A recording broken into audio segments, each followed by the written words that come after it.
सबको नमस्कार। पिछले महीने जब दिल्ली में बहुत तेज़ी से कोरोना के केसेस बढ़ने लगे और हम सब देख रहे हैं कि ये वाली कोरोना की वेव कितनी ख़तरनाक है, बहुत ज़्यादा संख्या में इसमें लोग सीरियस हो रहे हैं, अस्पतालों की ज़रूरत पड़ रही है, आईसीयू की ज़रूरत पड़ रही है, काफ़ी ज़्यादा लोगों की मौत भी हो रही है। तो 20 अप्रैल को मजबूरी में हमें दिल्ली में लॉकडाउन लगाना पड़ा था।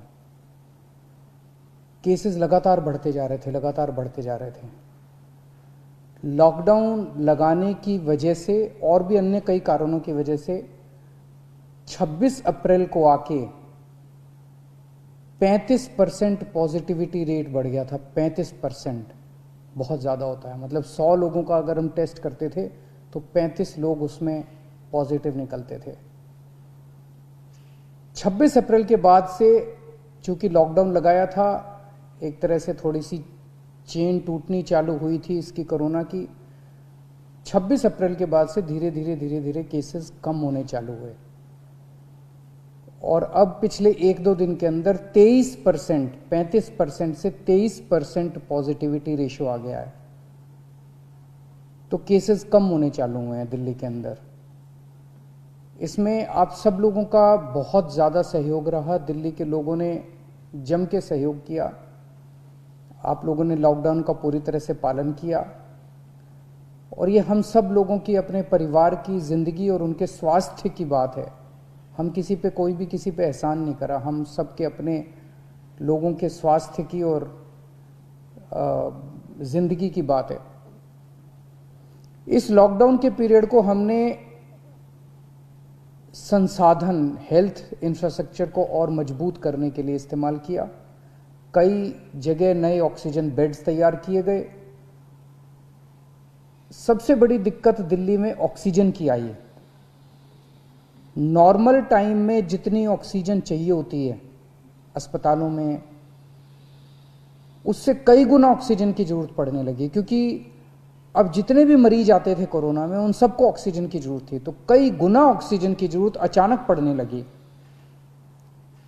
पिछले कुछ दिनों में केंद्र सरकार के साथ मिलके और हाई कोर्ट और सुप्रीम कोर्ट के आदेशों से, केंद्र सरकार के सहयोग से अब ऑक्सीजन की स्थिति दिल्ली के अंदर काफ़ी सुधरी है पिछले कुछ दिनों में।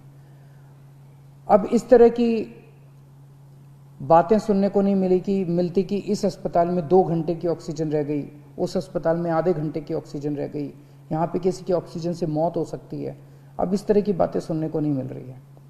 तो इस लॉकडाउन के पीरियड को हमने अपने सिस्टम को भी सुधारने में काफ़ी प्रयास किए। पिछले कुछ दिनों से वैक्सीन को भी बड़ी तेजी के साथ वैक्सीनेशन का कार्यक्रम शुरू किया गया है। आप में से जितने लोगों ने वैक्सीन लगवाया उन्होंने देखा होगा कि दिल्ली सरकार ने जो स्कूलों में इंतजाम किए हैं वो कितने शानदार इंतजाम किए हैं। सब लोग इसकी तारीफ कर रहे हैं, सब लोगों को अच्छा लग रहा है। हमारे युवा बढ़ चढ़ के वैक्सीन लगवा रहे हैं। यहाँ तक कि दिल्ली के आसपास के इलाकों से भी लोग दिल्ली में आके वैक्सीन लगवा रहे हैं। वैक्सीन के स्टॉक की कमी है, इसमें हमने केंद्र सरकार से सहयोग मांगा है। मुझे पूरी उम्मीद है जैसे केंद्र सरकार अन्य बातों पे भी सहयोग करती रही है, इसमें भी हमारा पूरा सहयोग करेगी।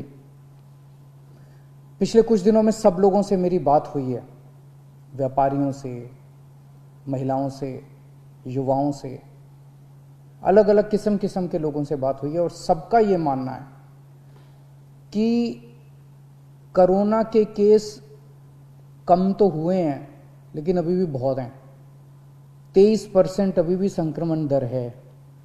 अभी ढिलाई नहीं दी जा सकती, अभी समय नहीं आया है ढिलाई देने का। तो सबका ये मानना है कि अभी लॉकडाउन को और एक्सटेंड करने की ज़रूरत है।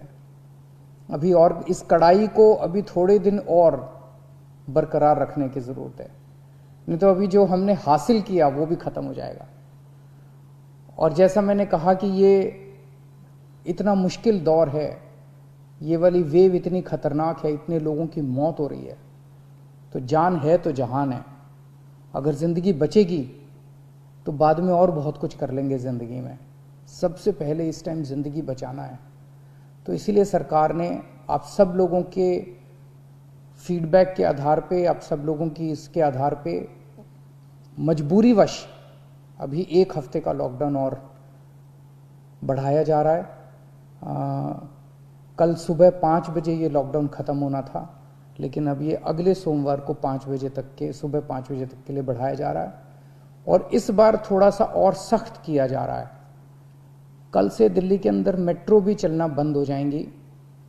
हमारी कोशिश है कि जितना ज़्यादा इसको लॉकडाउन को सख्त किया जाएगा उतना तेज़ी से हम सब लोग कोरोना पे काबू पा पाएंगे।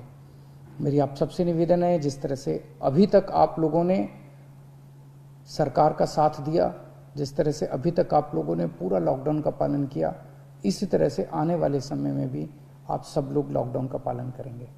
नमस्कार।